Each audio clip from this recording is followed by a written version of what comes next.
और ब्रेक के बाद एक बार फिर से स्वागत है आप सभी का। सीधा रुख करेंगे इस वक्त की बड़ी खबर का। रियो नागालैंड और कॉनराड संगमा आज शपथ लेते हुए नजर आएंगे। संगमा मेघालय के सीएम पद की आज शपथ लेंगे और शपथ समारोह में प्रधानमंत्री नरेंद्र मोदी भी शामिल होंगे। साथ ही इस पूरे कार्यक्रम में अमित शाह भी शामिल होंगे।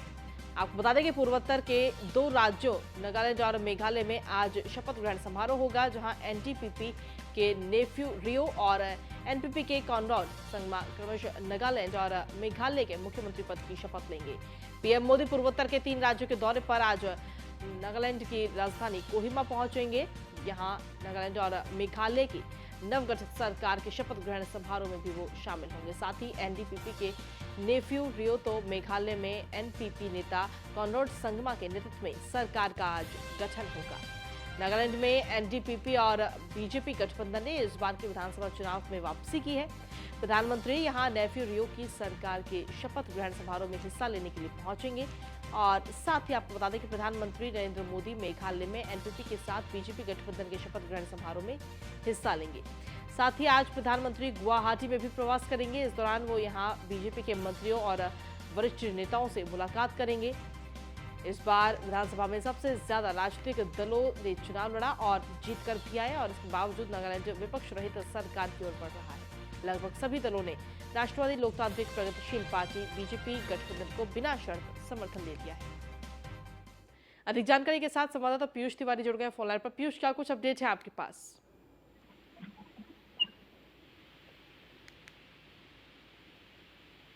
पीयूष, आज के शपथ ग्रहण को लेकर क्या कुछ अपडेट आपके पास?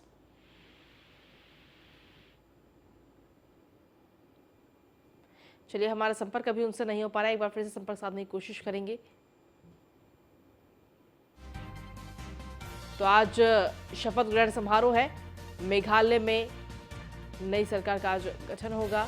शपथ ग्रहण समारोह आज, और इस शपथ ग्रहण समारोह में प्रधानमंत्री नरेंद्र मोदी शिरकत करेंगे। साथ ही गृह मंत्री अमित शाह भी इस कार्यक्रम में शिरकत करते हुए नजर आएंगे।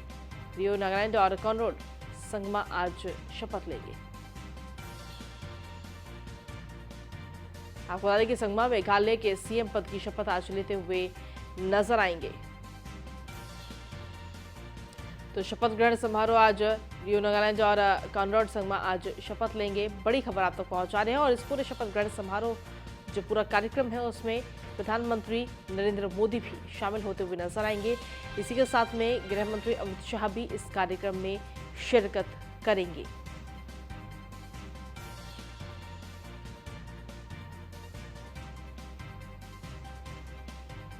दरअसल आपको बता दें कि एनडीपीपी बीजेपी गठबंधन ने हाल ही में संपन्न नागालैंड चुनावों में 60 सदस्यीय विधानसभा में 37 सीटें हासिल की हैं। और चुनाव अभियान शुरू होने के बाद से ही एनडीपीपी और बीजेपी दोनों ने 72 सालों के रियो को अपने मुख्यमंत्री पद के उम्मीदवार के रूप में पेश किया, जो आज शपथ लेते हुए नजर आएंगे। अधिक जानकारी के साथ संवाददाता पीयूष तिवारी जुड़ गए एक बार फिर से। पीयूष, क्या कुछ अपडेट है आपके पास में आज के शपथ ग्रहण समारोह को लेकर?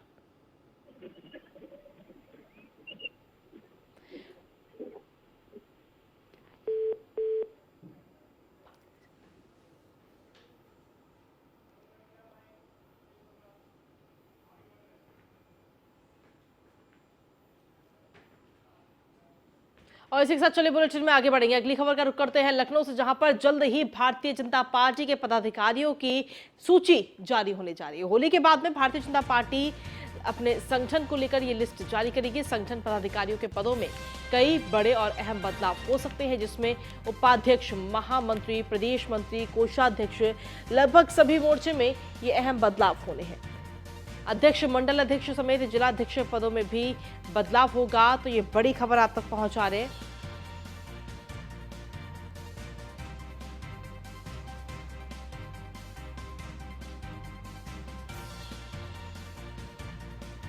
तो लखनऊ से सबकी बड़ी खबर आप तक पहुंचा रहे हैं। होली के बाद बीजेपी संगठनात्मक लिस्ट अपनी जारी करेगी। संगठन में कई बड़े बदलाव बीजेपी करने जा रही है।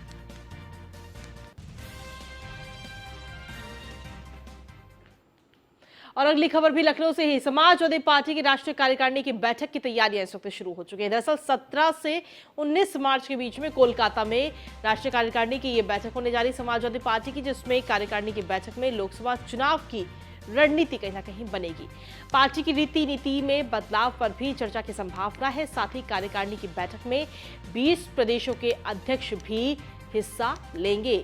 तो सीधे तौर पर समाजवादी पार्टी अब कहीं ना कहीं एक्टिव मोड में नजर आ रही है, क्योंकि आगामी लोकसभा चुनाव है और लोकसभा चुनावों से पहले राष्ट्रीय कार्यकारिणी की ये बैठक काफी अहम मानी जा रही है, क्योंकि इसमें 20 प्रदेशों के अध्यक्ष जो हैं वो भी कहीं ना कहीं शामिल होते हुए समाजवादी पार्टी की इस बैठक में शामिल होंगे वो भी। और सीधे तौर पर जब से चाचा शिवपाल का साथ अखिलेश को मिला है, तब से लगातार ये कोशिश है दोनों की तरफ से कि समाजवादी पार्टी को लगातार और मजबूत किया जाए।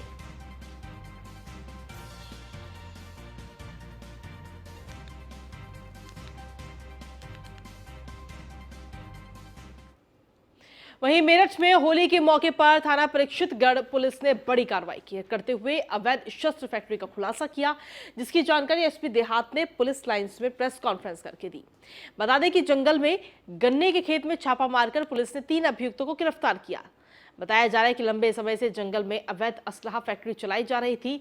वहीं पकड़े गए आरोपियों के कब्जे से भारी मात्रा में बने हुए अधबने हथियार और उपकरण बरामद किए गए। पूछताछ के दौरान आरोपियों ने बताया कि वो पिछले काफी समय से ठिकाने बदलकर अवैध हथियारों की फैक्ट्री चला रहे थे। पकड़े गए आरोपी पहले भी जेल जा चुके हैं और इन पर 26 से ज्यादा आपराधिक मुकदमे भी दर्ज हैं।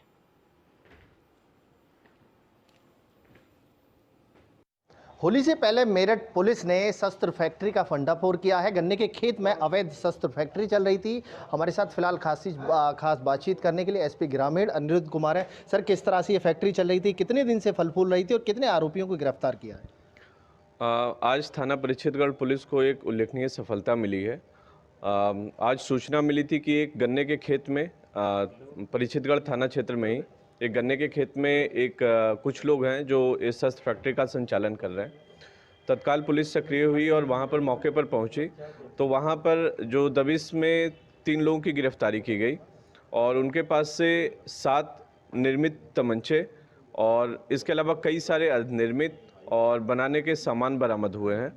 और इसके अलावा जो इनसे पूछताछ हुई, पूछताछ के क्रम में कई अभियुक्तों के नाम भी आए हैं, तो उनके लिए दबिश दी जा रही है और शीघ्र ही अन्य अभियुक्तों की गिरफ्तारी भी की जाएगी। सर, अभी तक इन्होंने कहाँ तमंचे सप्लाई किए थे और कितने दिन से ये जो फैक्ट्री है फल फूल रही थी, इसके बारे में क्या जानकारी मिली? इनके द्वारा बताया गया कि ये खजूरी गांव का जुम्मा है जिनको ये मेन सप्लाई किया करते थे और वो फिर मेरठ के अंदर और मेरठ के बाहर के जनपदों में सप्लाई किया करता था।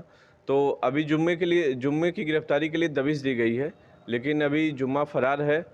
शीघ्र ही उसकी गिरफ्तारी की जाएगी, तब और अन्य चीज़ों का खुलासा हो पाएगा। क्या होली से पहले बड़ी साजिश रचने के लिए तैयार थी आरोपी? ये कहना मुश्किल है कि होली के संदर्भ में ही ये तैयारी थी, क्योंकि ये पहले भी इनका बहुत लंबा आपराधिक इतिहास है और पहले भी ये शस्त्र फैक्ट्री में कई बार जेल जा चुके हैं।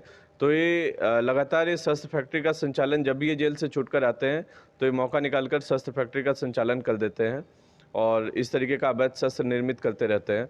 तो ये होली के संदर्भ में तो नहीं, लेकिन हाँ, ये लगातार इस तरीके की कार्रवाई करते रहते हैं, तो पुलिस भी लगातार सक्रिय होकर इनके खिलाफ कार्रवाई करती है। क्या सर जानकारी मिल पाई है कितने रुपए में ये जो शस्त्र है उसकी सप्लाई किया करते थे, कितने पैसे लिया करते थे और किस तरह से सप्लाई करने वाला कोई अलग व्यक्ति था या फिर इन्हीं के ही व्यक्ति अलग अलग जगहों पर जाकर के सप्लाई करते थे? अभी इस संबंध में पूछताछ इनसे की जा रही है। मेरठ पुलिस ने होली से पहले एक बड़ा मामला खोला है जिसमें अवैध शस्त्र फैक्ट्री का भंडाफोड़ किया है, 3 आरोपियों को गिरफ्तार किया है। मेरठ से अतुल शर्मा की रिपोर्ट, न्यूज़ 1 इंडिया।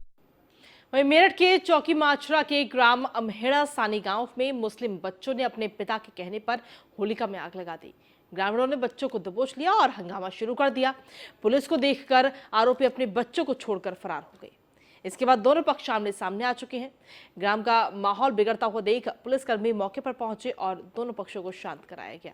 इसी के साथ खबरों में आगे बढ़ते हैं। एटा में अज्ञात वाहन ने बाइक सवार पिता और बेटी को रौंद दिया। पिता की मौके पर ही दर्दनाक मौत हो गई और हादसे में बेटी गंभीर रूप से घायल हो गई। पुलिस ने घायल बेटी को मेडिकल कॉलेज में भर्ती कराया। फिलहाल पुलिस ने शव को कब्जे में लेकर पोस्टमार्टम के लिए भेज दिया है और थाना जलेसर क्षेत्र के गड़ी रामलाल तिराहे के पास यह हादसा बताया जा रहा है।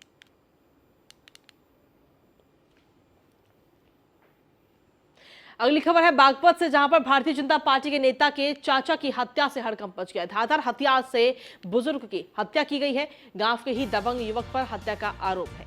पैसों के विवाद में घटना को यह अंजाम दिया गया, ये जानकारी इस वक्त मिल रही है। पुलिस ने शव को पोस्टमार्टम के लिए भेज दिया है।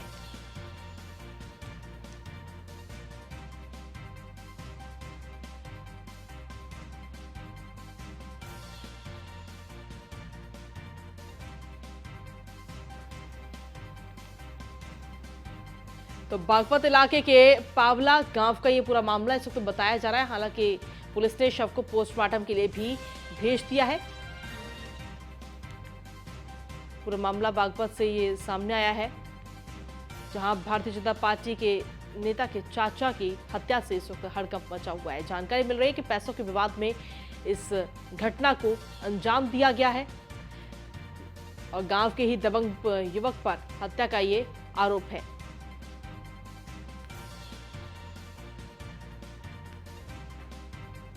तो बागपत इलाके के पावला गांव का पूरा मामला इस वक्त ये बताया जा रहा है। फिलहाल पुलिस छानबीन करने में जुटी है।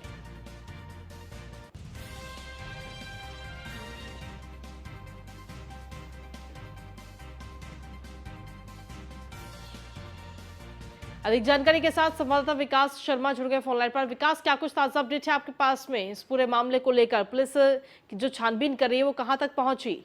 जी, मैं आपको बता दूं, ये पूरा मामला बागपत कोतवाल खेत पावला गांव का, जहां पर एक बीजेपी नेता है जो अनिल वशिष्ठ है, उनके चाचा की देर रात धारदार हथियार से हत्या की गई। हत्या पैसे की लेन देन का मामला सामने आया। बताया जा रहा है गांव के एक युवक ने, पर जिसपे इनके चाचा के पैसे थे, उनको लेन देन के मामले में वहां झगड़ा हुआ। झगड़े से नुकीले हथियार से उनको हमला किया गया।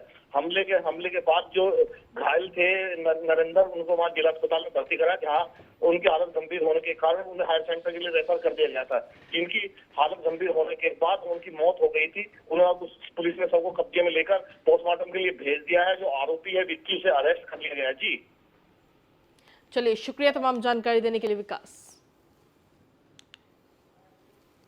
तो आपको बता दें कि पैसों के विवाद में इस घटना को अंजाम दिया गया, ये जानकारी इस वक्त मिल रही है। साथ ही फिलहाल पुलिस ने पूरा मामला दर्ज कर और अब आगे की जांच में पुलिस जुट चुकी है।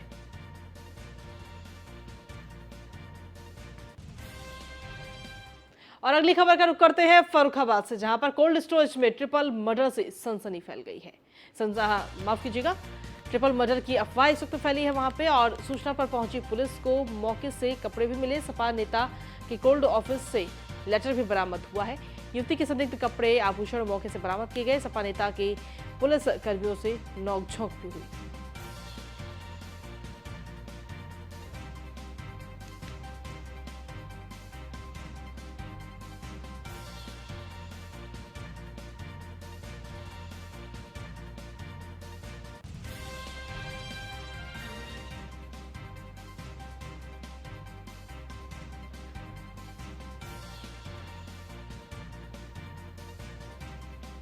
तो सपा नेता के कोल्ड ऑफिस से ये लेटर बरामद हुआ है। युवती के संदिग्ध कपड़े, आभूषण भी मौके से बरामद किए गए हैं।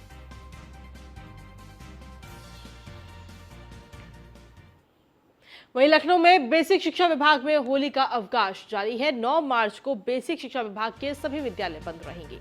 होली के चलते बेसिक शिक्षा विभाग के विद्यालय बंद रहने का ये आदेश है। तो बड़ी खबर आप तक पहुंचा, 9 मार्च को बेसिक शिक्षा विभाग के सभी विद्यालय बंद रहेंगे।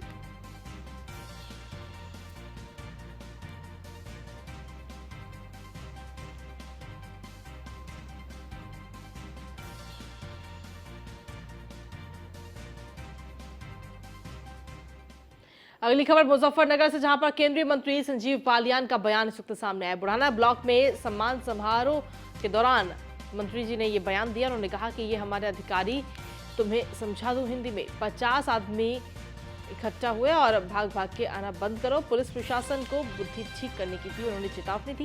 यहाँ से मुजफ्फरनगर तक कर लो बुद्धि ठीक, पुलिस अपना काम करना सीखे, ये बदतमीजी बंद हो। ये तमाम बातें संजीव बालियान की तरफ से कही गई हैं।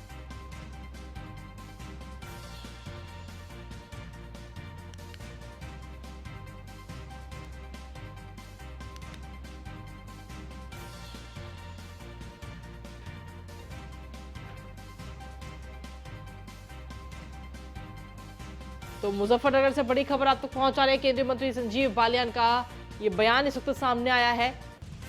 बुढ़ाना ब्लॉक में सम्मान समारोह के दौरान संजीव बालियान ने ये बयान दिया। उन्होंने कहा कि ये हमारे अधिकारी, तुम्हें समझा दूं हिंदी में,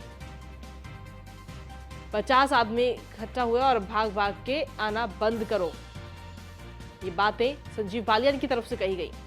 पुलिस प्रशासन को बुद्धि ठीक करने की भी चेतावनी संजीव बालियान की तरफ से दी गई है। उन्होंने कहा कि यहां से मुजफ्फरनगर तक बुद्धि ठीक कर लो। पुलिस अपना काम करना सीखे, ये बदतमीजी बंद हो। और लखनऊ से अगली खबर, जहां 1 अप्रैल से शुरू होगी मुफ्त कोचिंग की सुविधा। SC/ST युवाओं के लिए मुफ्त कोचिंग की ये सुविधा शुरू होने जा रही है। 1 अप्रैल से सेवा योजन कार्यालय की ओर से मुफ्त कोचिंग की ये सुविधा दी जाएगी। 10 से 25 मार्च तक इसके लिए फॉर्म भरे जा सकेंगे। प्रतियोगी परीक्षाओं की तैयारी के लिए मुफ्त कोचिंग की ये सुविधा दी जाएगी। इस वक्त की बड़ी खबर आप तक पहुंचा रहे हैं। जो SC/ST छात्र हैं उनके लिए मुफ्त कोचिंग की ये जो सुविधा है वो अब 1 अप्रैल से शुरू होने जा रही है। और इसके लिए 10 मार्च से लेकर 25 मार्च तक फॉर्म भी भरे जाएंगे। SC/ST युवाओं के लिए जो कोचिंग है उसकी मुफ्त सुविधा जो है वो शुरू होने जा रही है। सेवा योजन कार्यालय की ओर से ये सुविधा मिलेगी।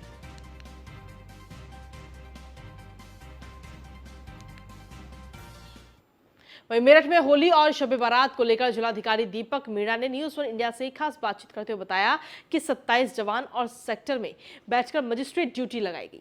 सभी जगहों पर कार्य और PSC के जवान भी तैनात किए गए हैं। संवेदनशील इलाकों पर प्रशासन और पुलिस चौकसी करते हुए है और साथ ही कहीं भी किसी भी तरह का उत्पाद ना हो उसको लेकर भी भारी पुलिस फोर्स संवेदनशील इलाकों में तैनात की गई है। और क्या कुछ कहा दीपक मीणा ने, आपको सुनवाते हैं। होली और शब बारात को लेकर के मेरठ जिला प्रशासन की क्या तैयारियां हैं, फिलहाल हमारे साथ जिलाधिकारी दीपक मीणा मौजूद हैं। सर, किस तरह से तैयारियां की जा रही हैं, बवाल और उपद्रवियों से किस तरह से निपटने की तैयारी है? नहीं, देखिए, जैसा आप लोग जानते हैं कि इस बार 7 तारीख को ही होलिका दहन का भी पर्व है और उसी के साथ शब बारात भी मनाया जाएगा और 8 को हमारा धुलंडी है। और इसी क्रम में हम लोगों ने ऑलरेडी सेक्टर स्कीम यहाँ पे लागू की हुई है। 27 सेक्टर में सबको विभाजित किया है, 9 जोन्स डेवलप किए हैं। सभी मजिस्ट्रेट्स और पुलिस की ड्यूटी उसमें लगी हुई है और ऑलरेडी सभी जगह पे शांति समिति की बैठकें हो गई हैं थाने स्तर पे और हम लोगों के लेवल पे भी हम लोगों ने कर ली हैं। लोगों ने जो अपना कुछ चीज़ें बताई थी उनको दुरुस्त करवाया गया, उनको सही करवाया गया। और इसके अलावा सोशल मीडिया पे भी नज़र है, डिप्लॉयमेंट पूरा है। RAF की भी डिमांड की है, वो भी हम डिप्लॉय कर रहे हैं। तो ये सारी तैयारियां हैं। लोगों से अपील भी की गई है कि अपना त्यौहार है सबका सौहार्दपूर्ण मनाएं और आज तक मतलब जैसे अभी तक पिछले पूरे विगत वर्षों में मेरठ में काफ़ी अच्छे से सभी ने सौहार्द का परिचय दिया है, तो उसी तरीके से सभी लोगों ने आश्वस्त भी किया है कि अच्छे से ये कार्यक्रम संपन्न होंगे। और आपके माध्यम से भी मैं लोगों से अपील करूँगा कि मतलब अपने त्योहारों को सही से संपन्न करें और सभी को मेरी शुभकामनाएं। त्योहार सर, मेरठ के अंदर कितनी जगहों को अति संवेदनशील इलाके में चिन्हित किया गया है? साथ ही कल भी एक ब्रह्मपुरी थाना क्षेत्र में बवाल हुआ है हिंदू मुस्लिम का, उसमें किस तरह से ध्यान रखा जा रहा है? नहीं, देखिए, पूरी सिटी ही हमारी एक तरीके से सेंसिटिव है। देहात के भी कुछ पार्ट्स हैं और हम लोगों ने वहाँ पे डिप्लॉयमेंट एक्स्ट्रा किया हुआ है। वहाँ पे अलग से हम लोगों ने निगरानी चाहे CCTV के थ्रू हो वो भी की गई है। और इसके अलावा जो कल की घटना की आप बात कर रहे हैं वो 2 लड़कों में जो मतलब रात में एक दूसरे की ऊपर कहा-सुनी के चक्कर में लड़ाई हुई है, जिसको तत्काल जाके स्थानीय प्रशासन पुलिस ने उसको हैंडल कर लिया। और वहाँ पे लगातार हमारी प्रेजेंस भी है, मोबाइल भी हैं लोग सभी मजिस्ट्रेट और ये, तो ऐसा कोई इशू नहीं है। कोशिश यही रहेगी पूरी कि कोई भी इंसिडेंट फ्री कर रहते हुए हम अपना ये त्यौहार संपन्न करवाएं। तो सर, शब बारात का भी त्यौहार है, मिश्रित इलाके वाले क्षेत्र में किस तरह से प्रशासन की मुस्तैदी रहेगी? देखिए, शब बारात का है और लोगों से जैसे मैंने बातें की हैं कि पहले यहाँ पे थोड़े इशूज आतिशबाजी को लेके होते थे, वो भी लोगों ने आश्वस्त किया है कि समय के साथ उसको बिल्कुल ख़त्म ही कर दिया है। और जहाँ भी लोग थोड़े बहुत अभी भी हैं उनको भी हम लोगों ने बोला है चिन्हांकित करके इसको ना करें जिसकी वजह से और किसी को इससे इशू हो। प्लस कब्रिस्तान जो हमारे जैसे शहर में 14 कब्रिस्तान मेन है जो लोगों ने बताएं, तो उधर भी हम लोगों के द्वारा जो बेसिक चीज़ें साफ़ सफाई हो, लाइटिंग हो, ये सभी चीज़ें मुहैया करवाई गई हैं। और सभी जितने भी हमारे मेन लोग हैं, चाहे वो हमारे दोनों वर्गों के, दोनों समुदाय के, उनसे लगातार हम लोग टच में संवाद स्थापित किया है और जो भी चीज़ें वो बता रहे हैं उस पर प्रशासन ध्यान दे रहा है और बाकी सभी लोगों का सहयोग है और मुझे लगता है कि सभी मतलब चाहे शब बारात हो चाहे होली हो वो अच्छे से ही संपन्न हो। उपद्रव करने वालों पर मेरठ में खैर नहीं, जो उपद्रवी हैं उन पर पुलिस प्रशासन और जिला प्रशासन सख्ती से कार्रवाई करेगा। मेरठ से अतुल शर्मा की report, news one India. Holi और खबरों का सिलसिला न्यूज़ इंडिया पर यूं ही लगातार जारी। एक छोटे से ब्रेक के लिए यहाँ रुकेंगे, बने रहिए हमारे साथ।